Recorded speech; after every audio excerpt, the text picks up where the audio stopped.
Hi, I'm Dr. David Baker Hargrove. And I'm Robert Baker Hargrove. And we're at the top of your inbox. This is the place where we come together to bring to you all of our years of lessons learned from owning and operating businesses both independently and together. And our goal is to provide you with a little bit of a business bite for you to take back to your company to help your business grow and your leaders develop. So, Dr. Dave, what's at the top of your inbox today? So today, I thought that we would talk about the challenge of setting your prices if you are a sole proprietor or a small business, and especially if you are in a service-related occupation. It can be really a struggle for people starting out to really charge accurately for what the services that they're providing.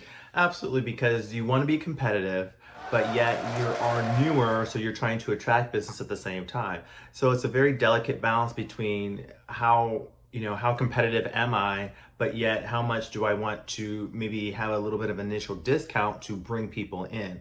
So it really is about the opportunities that you take to do some benchmarking. You look at your industry, think about, okay, where am I in the industry? What are the current prices out there? What's the equilibrium point? Do I understand price per dollar? But then also you have to take into account, what does it actually cost you to provide that product or service, and how are you going to have a price raise or an increase at some time in the near future if you have to bring on additional employees, or do you want to build that cushion in? So those are some things to take into consideration. What do you think, Dr. Dave? Right. So those are the very important logistics of the thought process. That's but me. What I see as much more really problematic for people is the emotional connection to what they're charging. It's really tempting to feel like that you don't really know what you're worth when you're first starting out, and you feel really desperate to try to get a steady income going, Yes. especially if you're trying to leave a job working for somebody else to start out on your own. And it's just really difficult to kind of figure out what to charge. And here's what's going to make it even worse. People are going to ask you to cut your fees. And here's one thing that I always like to tell our clients, or I've told people before in the past: nobody walks into Target and says, "Oh, I don't want to pay $2.98 for this tube of toothpaste because I have a hardship. Can I just give you $1 and we'll call it even?" No one does that. And they do it to you because they think they can get away with it. Yeah, it's about the emotional connection to money. And so you really have to think about how does that impact me, and can I manage and give myself the grace to say, I'm going to have that emotional separation. Even though you are starting out and you feel like, oh, I really need this, you have to be careful to make sure that you're not falling into someone else's money trap.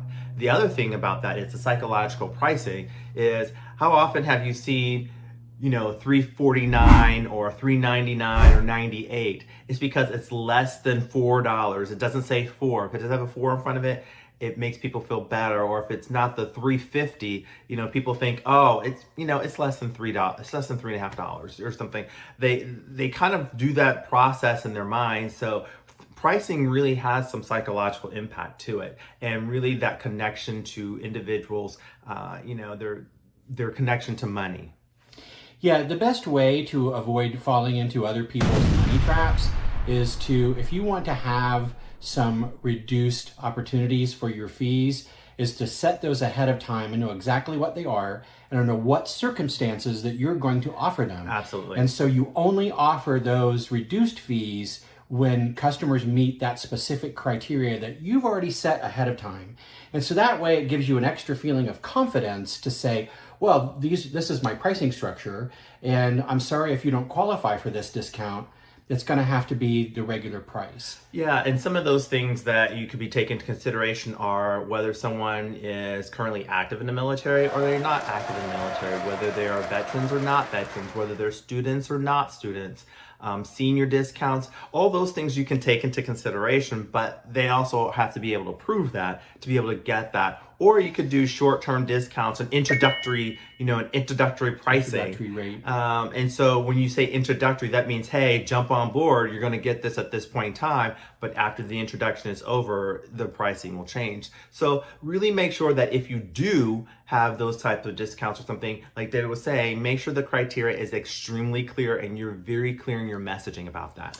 Yeah, you really have a lot of options of what you can do in terms of structuring your pricing fee in a way that you have can have multiple opportunities available. But one thing you do not want to do is you do not want to set up a plan where you're going to offer discounts based upon ability to pay or income level.